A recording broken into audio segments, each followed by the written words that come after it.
Hey, ladies and gentlemen, welcome to Say Yes to Life, where we learn to embrace our Catholic faith in the secular world. We are live from the studios of Annunciation Radio. It's great to be back. For a couple weeks there, we took a little vacation, summer vacation, but we're here, as always, to fight for every single human life, born, preborn, and yours in our world today. My name is Peter Range. I'm Senior Fellow for the Center for Christian Virtue, and welcome to show number 439. And you may have heard it there, but we have been forced to change up the music, folks. For 7 years, I ran with Matt Maher, and Lord, I need you so much so that I was beginning to feel like I was friends with Matt. But it's a new day, and we have a new song, but we'll continue to fight for life no matter what music is playing. And we don't have to worry about what music is playing when you have great guests. And that's the case today. On today's show, we're excited to welcome Wendy Imm. Wendy is a wife to husband Craig, mother to 4, nurse, and currently working as a certified fertility care practitioner. After years of fertility concerns and later an infertility diagnosis in which she was told she would need to undergo artificial reproduction in order to have children, she found a supportive group of individuals trained to teach the Creighton model fertility care system and provide medical care through medical science of NAPRO technology.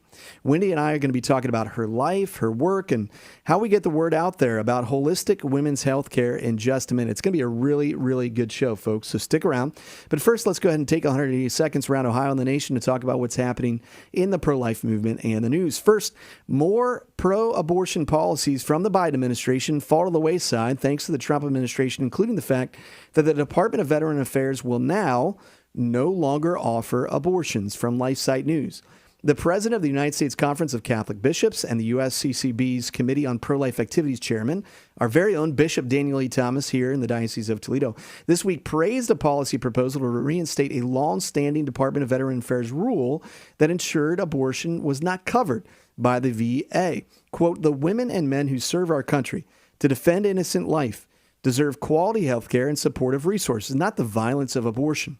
Veterans' health facilities must not be places of death, but places of great hope," Archbishop Timothy Bergoglio and Bishop Daniel Thomas said in an August 5th statement.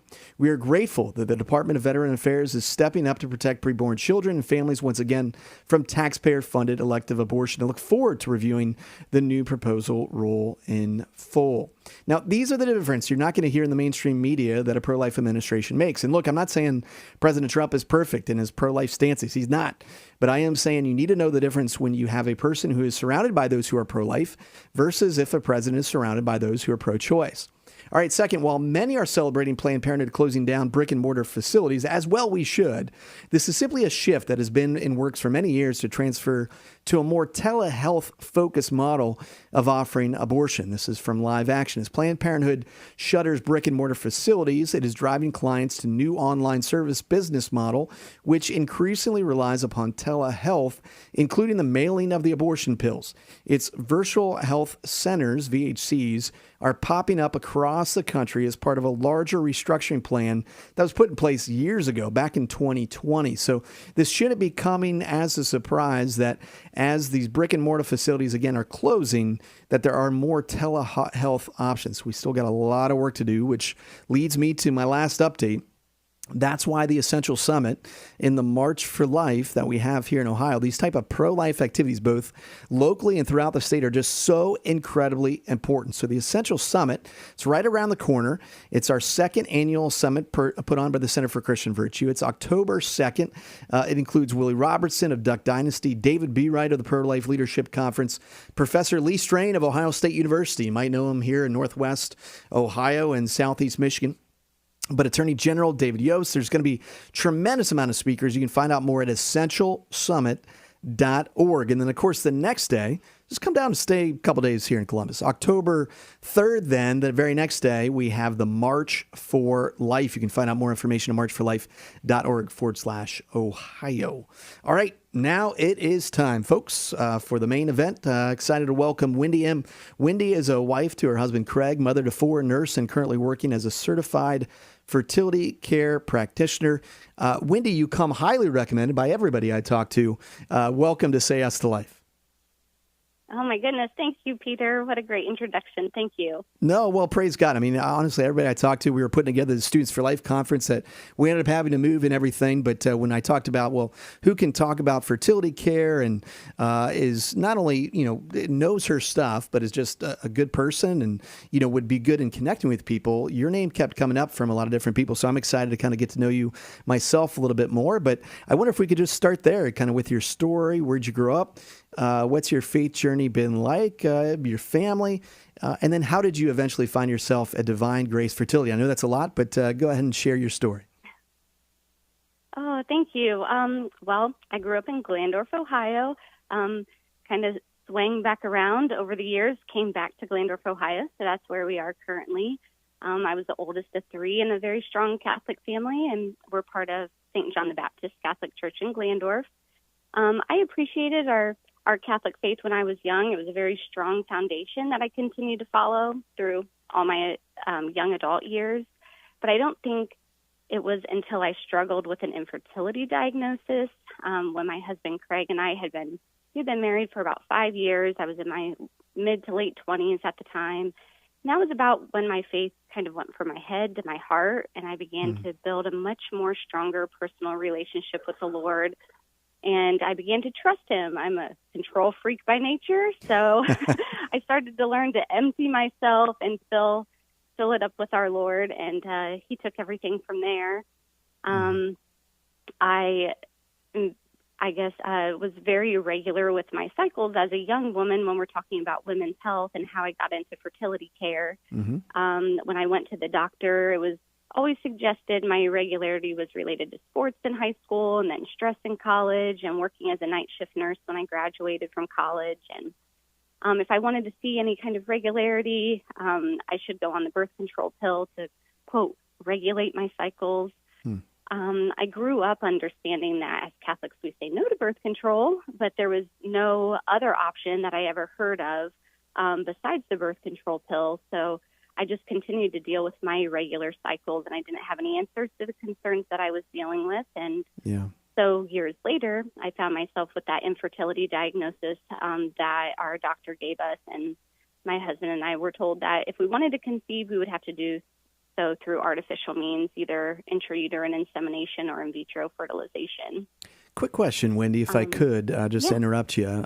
Just curious if the practitioners that you were seeing, these healthcare facilities that are suggesting birth control or IVF, were these Catholic entities, Catholic doctors, or was this just kind of the secular health system that was suggesting this stuff?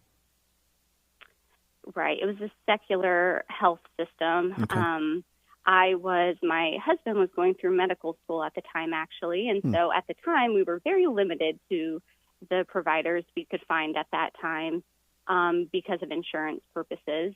And there weren't, back then, and let's see, this was 2012, there were no telemedicine options. There was no My Catholic Doctor, at least at the time that I knew of. And so it was very secular. I made my point blatantly clear to the doctors that please do not ever bring up those options and I feel for all of the couples that are dealing with infertility today, because I know how hard it is to say no when you think that's your only option and children are promised to you.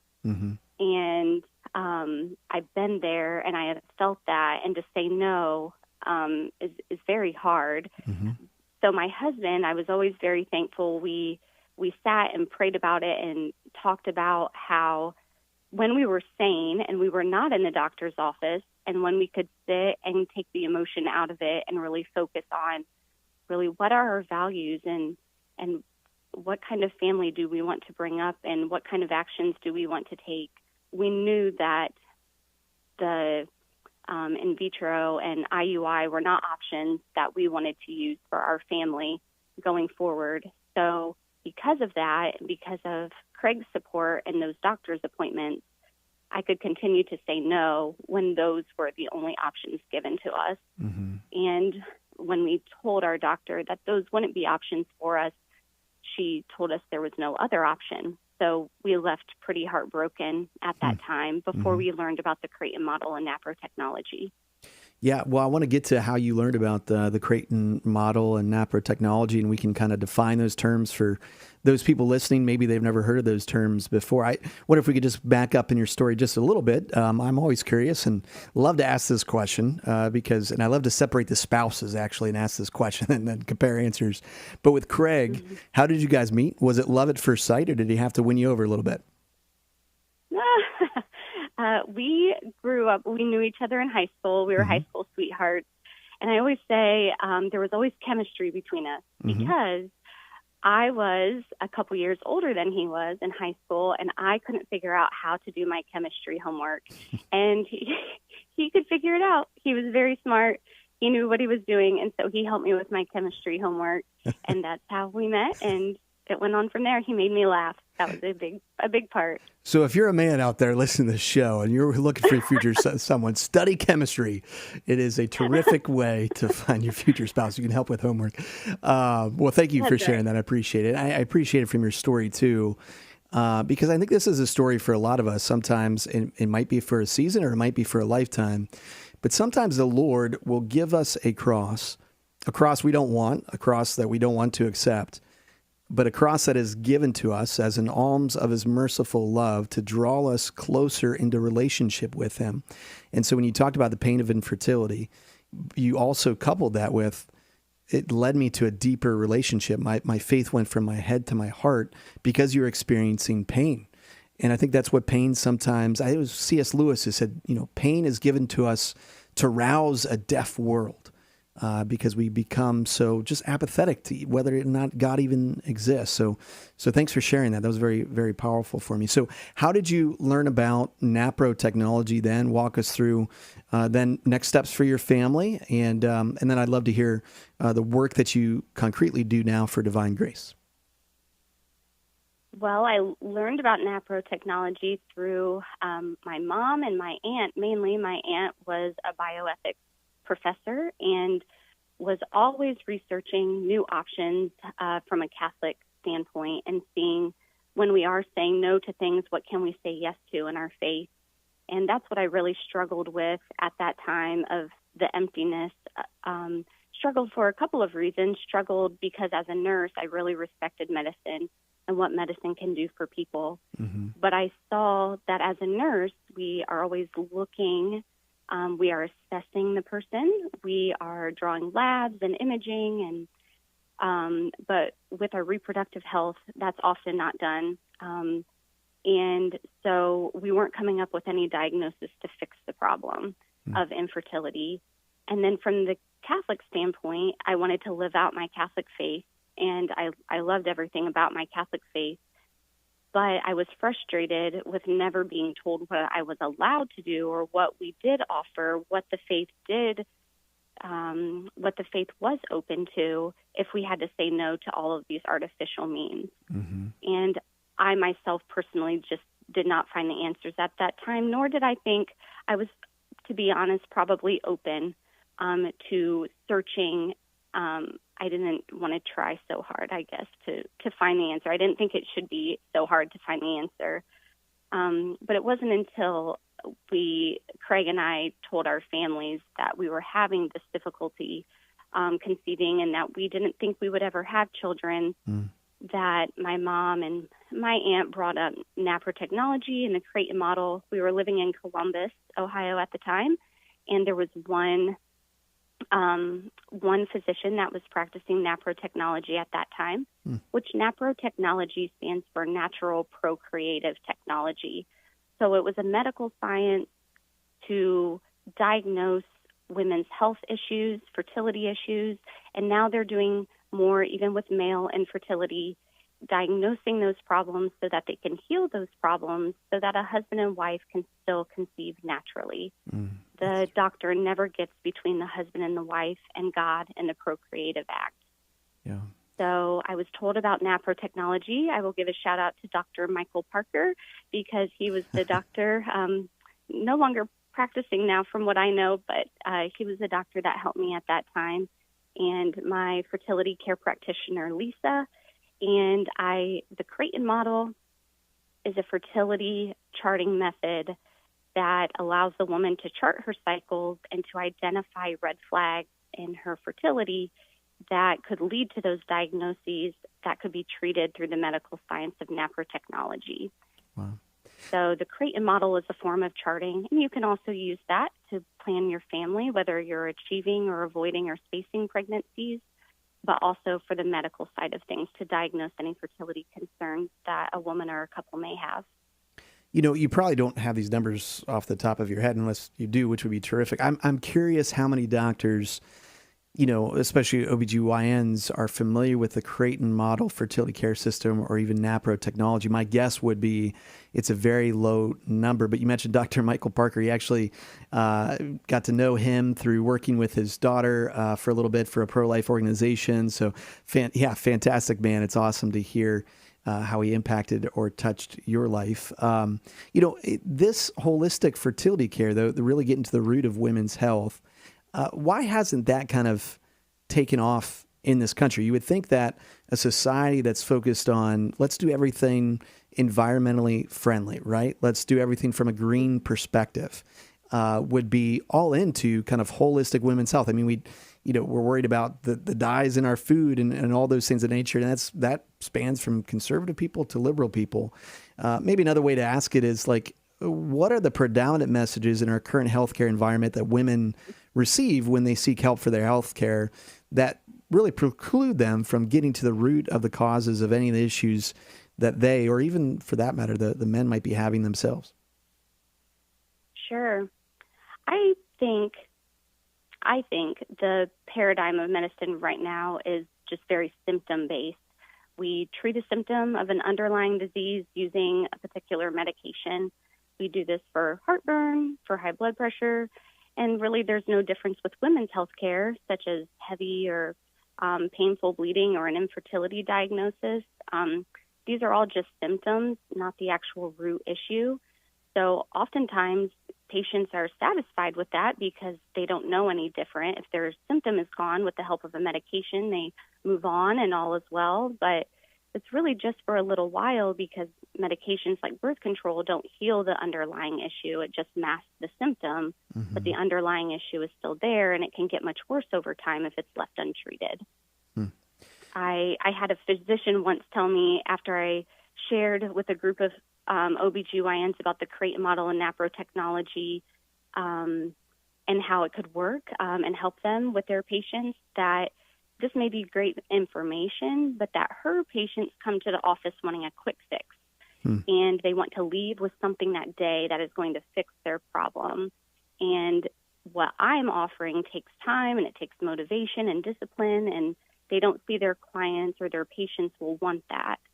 But when I was a woman that was on that side once, yes, I wanted something to fix my problem quickly, but that was because I had dealt with these problems for years. I struggled with these symptoms for years, and they were ignored.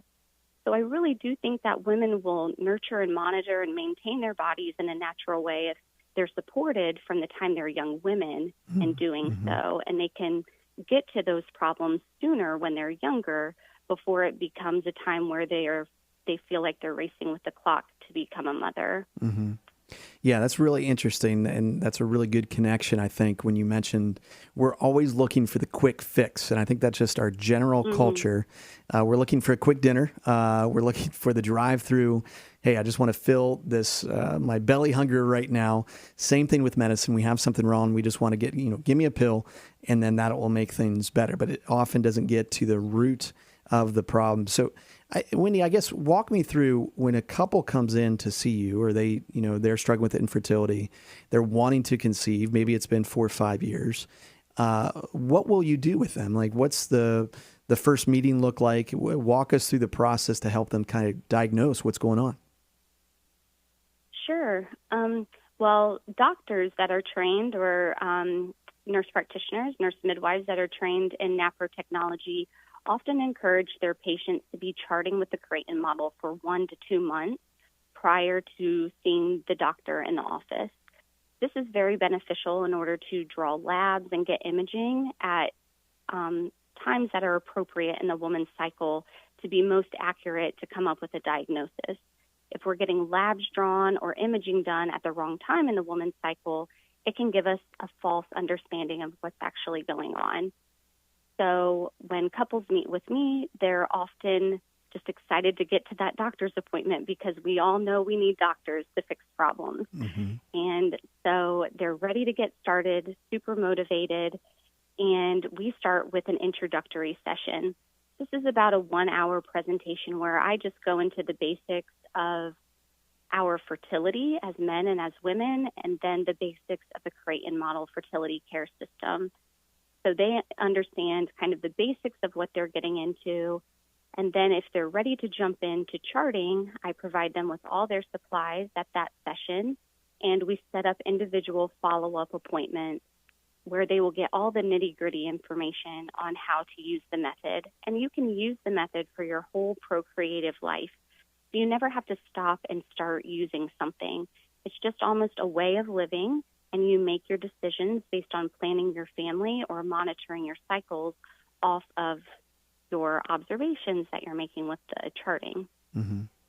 And so can you just explain to me, I know it's maybe crass on the radio, but let's just do it. Let's get into it. Like when women are charting, what are they charting exactly? They are charting, for the Creighton model, they are charting external observations of cervical mucus. Mm-hmm. So they're really just paying attention to what's on their toilet paper mm-hmm. before they go to the bathroom and after they go to the bathroom. So it's about an extra 10 seconds in the bathroom, but that's how they determine their fertility, and they just watch that through the day, and they chart their most fertile sign at the end of their day and make decisions based on that information. Thank you. I wanted to share that just because our bodies speak a language, and our bodies can tell us so much if we're paying attention to the signs. And I think the basics of our fertility, I didn't learn some of this stuff until I was a little bit older. Like I realized and I understood what sex was and all those things of that nature. But to actually understand the way that the human body works, it's you come to appreciate the miracle that we all are as male and female and our reproductive organs, and just how incredible and amazing they are. I wish the basics of our fertility, quite frankly, they were taught to young boys and girls in high school. It was just a part of our kind of education. The more we appreciate and understand about these amazing bodies God has given us, the more I think we will hold the act of sexual reproduction just in awe and realize and appreciate just how amazing and unique the human body is made. And it's what makes me so mad, and this will lead to my next question, but what makes me so mad about birth control, it's like, and when you could probably correct me if I'm wrong, you're the nurse here, but it's like the one medicine that's given to the human person to make that particular organ not do what it's called to do, and that's to reproduce. All the other medicines we take, it's like to make those organs that might be sick, to make them healthy so that they can do the function that they've been called to do. But birth control is that one glaring example to me that says, well, no, we have maybe a healthy organ here, and we want to stop it or repress it from doing what it's supposed to do. Or if there's a deeper problem, here, just take the birth control. That's going to help you regulate. We won't even address what is ultimately there. So I wonder if I could ask, how do you think that we arrived in this place as a country where we feel freedom, like the fundamental American ethos to a certain extent that I, just watch whenever I see a commercial or experience in the campaign here in Ohio 2 years ago from the pro-choice side, was freedom means sexual liberation. You can have sex with anybody you want. That's what freedom ultimately means. I can control my body and whatever I want to do. What's your message to young women or young men listening to the show, wondering where they can actually find ultimate freedom and fulfillment in life in relation to what we've been talking about today on the show? Absolutely. You're so right, because the one thing that should have united all women as something more than just feeling like victims to our homes or to our bodies, it ended up being the very thing that we began to fight against. We were fighting against our female bodies and the biological reality of our fertility. So I just always remind, talking when you were explaining just how in awe we are of how our bodies work, I get to experience that amazement every time I meet with a new client. I love just looking into their eyes and seeing for the first time their eyes widen and those scales come off of the eyes of just like, wow, why was I never told this before? And from the beginning in Genesis, God tells Adam and Eve to go forth and multiply. It's the whole reason for the woman's cycle is to have children. We may mentally or emotionally not be in a place to be open to receiving a child, but our body is physically preparing for pregnancy with every cycle when a woman starts her cycles as a young woman. And a man is always fertile. So from the time a man reaches puberty, he's fertile until he dies. So men very much do matter to a couple's fertility. God created us this way. And oftentimes you will hear men say that their wife doesn't even have to say that she began to see signs of fertility in her charting because chemically his body is already aware of those changes to his bride. We were made to procreate as much as we were made for unity. So I agree with you wholeheartedly that this information should be given to us as young men and young women. St. Paul VI and St. John Paul II gave us the wonderful teachings for our young men and women to begin to learn, even at that young age, with Humanae Vitae and the theology of the body. So I just encourage young men and women, and even their parents, because we were never taught this either, that we should be encouraged to learn about the beauty as men and women, and what makes us different is actually so very complementary to each other. I don't think the knowledge we receive when we understand our fertility will necessarily make us more promiscuous as young people, but I think it will actually give us the respect for what our bodies were created for, and therefore give us the desire to protect our beauty through our thoughts and our words and our actions. Amen. That's where it begins. And I think it's Matthew 5, blessed are the pure of heart, for they shall see God. Purity is just, it's so core to who we are. Wendy, real quick, we got 30 seconds. Do you have room for more patients? One, and then if someone's listening today and they want to find out more about Divine Grace, how can they contact you? Yes, absolutely. Call me. Even if you just have questions, I'm open. You can find me on Facebook, Instagram, or my webpage just by searching Divine Grace Fertility Care. You can email me at divinegracefertilitycare@gmail.com. My number is 614-634-1043. Hi, I'm Cheryl Mason. Awesome. From Thank you so Our much, Lady Wendy. of God Lourdes bless. Parish, and I listen to Thank Annunciation you. Radio to strengthen and learn more about my Catholic